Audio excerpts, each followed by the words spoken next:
പാലാ മുനിസിപ്പാലിറ്റിയിലെ കൊണ്ടാട് കടവ് ചെക്ക് ഡാമിന്റെ ഷട്ടറുകൾ ഉടൻ തുറക്കണമെന്ന് നാട്ടുകാർ ആവശ്യപ്പെട്ടിട്ടും അധികൃതർ തയ്യാറാകാത്തതിനാലാണ് രണ്ട് ചെറുപ്പക്കാർ കൊണ്ടാട്ടുകടവിൽ അപകടത്തിൽപ്പെടാനിടയായതെന്ന് സജി മഞ്ഞക്കടമ്പിൽ.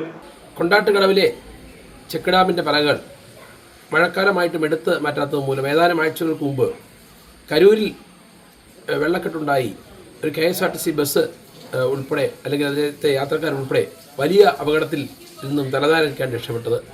അപ്പോൾ തന്നെ ഞങ്ങളെല്ലാം ആവശ്യപ്പെട്ടു, അടിയന്തരമായി കൊണ്ടാട്ടുകടവിലെ ചെക്ക് ഡാമിൻ്റെ പലക എടുത്തു മാറ്റാൻ മുനിസിപ്പൽ അധികൃതർ തയ്യാറാവണമെന്ന്. എന്നാൽ നാളെ ഇതുവരെ അതിന് ശ്രമിച്ചില്ലാത്തതുകൊണ്ട് തന്നെ ഇന്ന് രണ്ട് ചെറുപ്പക്കാർ ആ കൊണ്ടാട്ടുകടവിൽ വലിയ അപകടത്തിൽപ്പെട്ടു, അത്ഭുതകരമായി രക്ഷപ്പെട്ടു.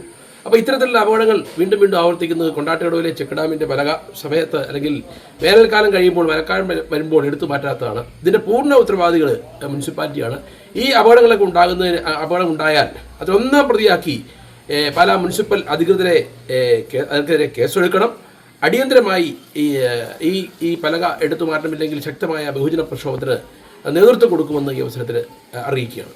പലക മഴക്കാലമായിട്ട് നീക്കം ചെയ്യാത്തതിനാൽ ഏതാനും ദിവസങ്ങൾക്ക് മുമ്പ് കരൂർപ്പള്ളി ഭാഗത്ത് റോഡിൽ വെള്ളക്കെട്ട് രൂപപ്പെട്ട മൂലം KSRTC ബസ് യാത്രക്കാരുമായി വെള്ളക്കെട്ടിൽ കുടുങ്ങിയിരുന്നു. നാട്ടുകാർ ചേർന്നാണ് ബസ് തള്ളിക്കയറ്റിയത്. ഈ അപകടങ്ങൾക്ക് ഉത്തരവാദി പാലാ മുനിസിപ്പൽ അധികൃതരാണെന്നും ജില്ലാ ഭരണകൂടം നടപടിയെടുക്കാൻ തയ്യാറാകണമെന്നും സജി മഞ്ഞക്കടമ്പിൽ ആവശ്യപ്പെട്ടു.